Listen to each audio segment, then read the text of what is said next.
So finally, Luffy's Gear 5 has been revealed and the internet is going haywire. I can't remember the first time that Luffy's Gear 5 was actually announced because people went crazy on the internet. And everywhere and every place you set your eyes on to, get some good content on social media, there's always that talk. Luffy's Gear 5 will either be as good as Ultra Instinct reveal or even better. And dragonball fans didn't really complain. And then it got to a point where they were saying that it's gonna surpass Ultra Instinct in a very long margin. What do you mean by that?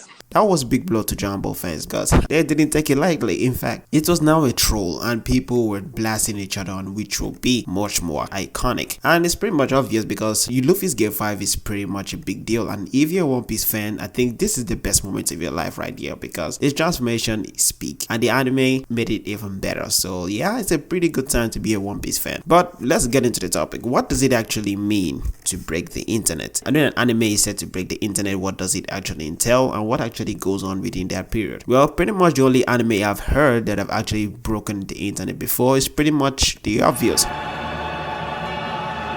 Ultra Instinct Goku was a staple by that time because no one expected that transformation to be that peak. So also with the fact that Ultra Instinct wasn't actually introduced in the manga since Dragon Ball Super came out before the manga. So breaking the internet had period, especially that 1 hour episode which they introduced and Goku unlocked his Ultra Instinct state. That period every streaming site was down because of the influx of viewers every single second. So pretty much that's how Dragon Ball Super broke the internet, which is actually the first I've ever heard happen. So after years passed, we got an introduction to Luffy's new transformation, which is Luffy Gear 5. I think around 2021 or 2022, between the 2 years. And we were finally introduced to Gear 5. Gear 5 was peak and it took over the internet just being introduced. And people went as far as saying that it is just as strong as Ultra Instinct and can one-tap Baryon mode Naruto.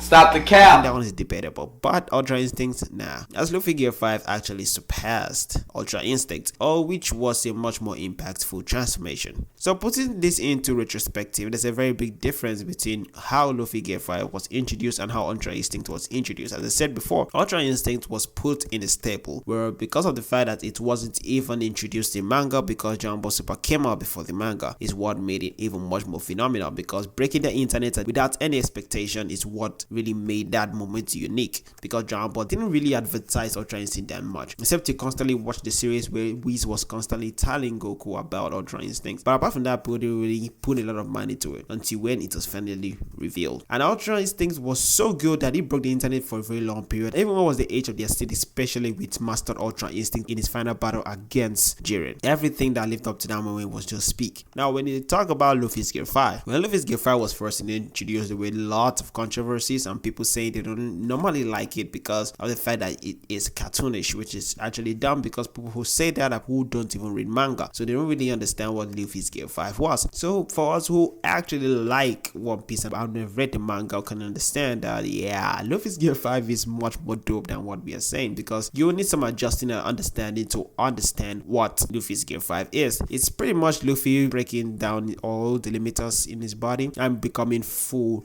rubber, and we can also manipulate other structures to be rubbery at the same time. So as I said, it caused a lot of controversy between fans, and some people liked it, some people hated it, some people were confused on what is going on, and some people who didn't really catch up with One Piece were crying in their bed. So but apart from that, I would say that Luffy's Gear 5 didn't actually meet the expectations of Ultra Instinct. Now, I'm not being biased being the fact I'm a Dragon Ball fan. I'm even a bigger fan of One Piece just as I am with Dragon Ball. So it's pretty much obvious that it didn't break the internet as much as Ultra Instinct did. Ultra Instinct had more impact, had more collision, and it was pretty much what made Dragon Ball Super even better than before, because during that period Dragon Ball Super wasn't actually liked by a lot of people, but still the fact that Ultra Instinct did what it did is what made it even better. So it's pretty much obvious that Ultra Instinct did a pretty nice job. As I said before, the fact that it wasn't even introduced in the manga is what made it very, very unique. But nonetheless, we haven't seen too much of Luffy's Gear 5 yet till the next episode is revealed. So pretty much it for the video. I hope you enjoy it. Please do want to drop a like and subscribe, because I said I'm gonna be dropping a lot of One Piece content and a lot of other anime content. If you enjoyed it, as I said before,